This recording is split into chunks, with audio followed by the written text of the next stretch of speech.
Hello friends, so welcome back to another lecture. So in this lecture we are going to see the use of disclosure group in SwiftUI in iOS 14.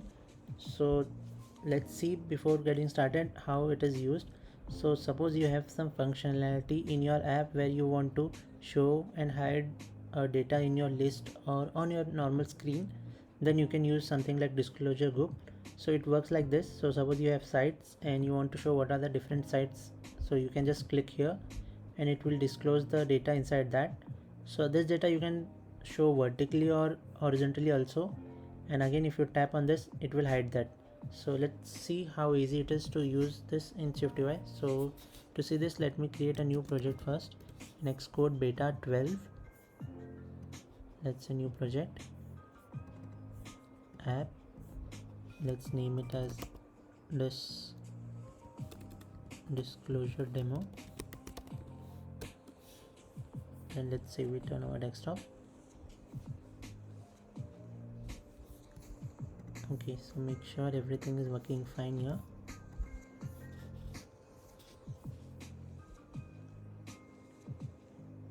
Okay, so build is succeeded, so we can start.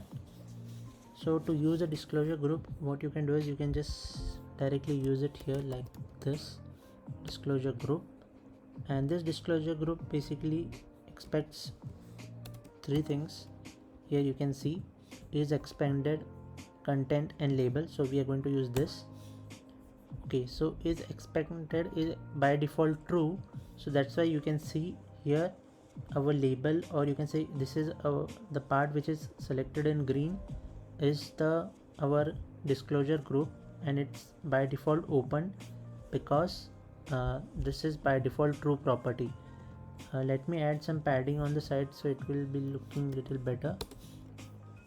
Okay, now you can see that the arrow is open and it is showing me the content.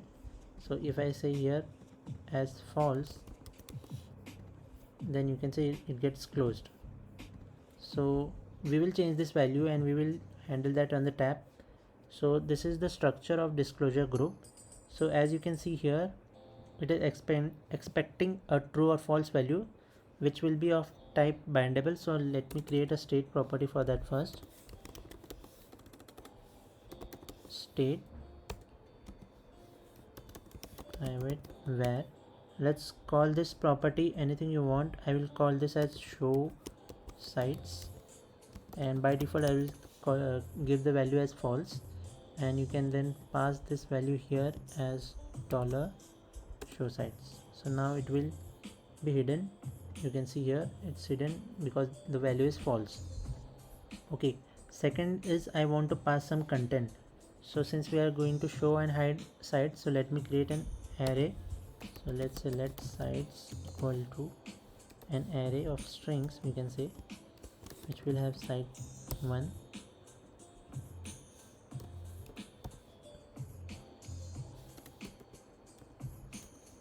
comma site 2, site 3, and last site 4. Okay, so now we have our data here. So to pass the data, what you have to do is just press enter here, remove this part, and here press enter, and now here we need to pass our array. So since we have an array of list, so we need to use for each loop here.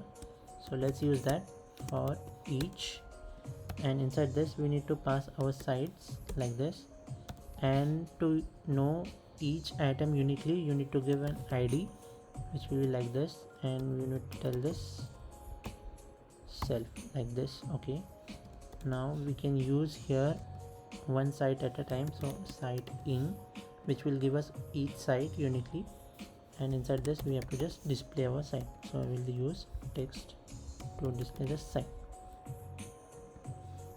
Okay, so now we have our content and is expandable ready. Now what we can do is wait, let me just check. Okay, we forgot to close this bracket. Yeah, now we can give our label. Label is nothing but what name you want to give to your disclosure group. So I will just say my title. You can give any title you want. Okay, now let me just close this. This is the extra bracket. Let me remove that, remove some extra spacing, and now you can see it's here. Let's run it and see how it looks. Okay, now it is running. Let me just click, and you can see it displays the data and hides the data. So when I click first time, it is hidden because the value is false. When I click this arrow, the value gets changed. Here it will make the value true and it will update there because it is two-way binding, and it will show the data. Again when I click here, it will make it false. So now what you can do is, here I can see the values in vertical manner. So if I want to see this in horizontal way, so you can add a here edge stack. So let's try that. So I have just pressed the command key and click on this for each loop, and I will say embed in edge stack, and now if I open it, you can see it's showing in the horizontal manner. So this is how easy it is, guys, to create a disclosure group, or you can say a show hide content view in SwiftUI. So I hope you guys have liked this video, and if you have liked this video, make sure you hit the like button, and if you have any suggestions for the future videos, make sure you ask them in the comment section below. Thank you guys.